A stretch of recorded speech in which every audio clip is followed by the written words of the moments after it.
अस्सलाम वालेकुम गाइस, क्या हाल है। उम्मीद करती हूँ आप सब ठीक ठाक होंगे।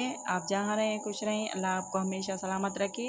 जी तो गाइस देखें, ये एप्लिक 3 पीस सूट्स हैं और इस पे दुपट्टा जो है बहुत ज़बरदस्त कॉम्बिनेशन चुनरी के साथ।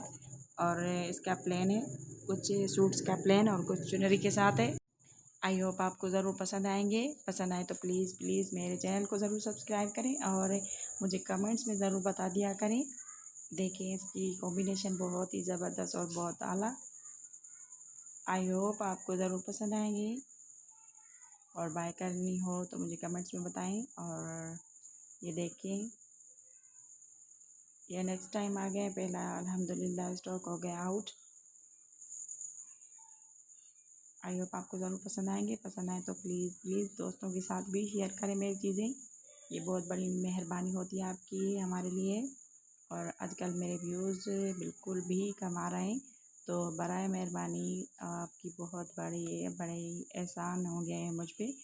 आप मेरी यूट्यूब चैनल को ग्रो करने में मेरी हेल्प करें। सारे के सारे कलर्स बहुत ही देखें इसके, ये जो इसकी दुपट्टा इसका बहुत ही चेंज है। इसका दुपट्टा क्रिकल का है और दुपट्टे सारे ही क्रिकल के हैं। और आई होप आपको ज़रूर पसंद आएंगे। पसंद आए तो प्लीज़ मेरे चैनल को ज़रूर सब्सक्राइब करें और ग्रो करने में मेरी हेल्प करें। Thank you.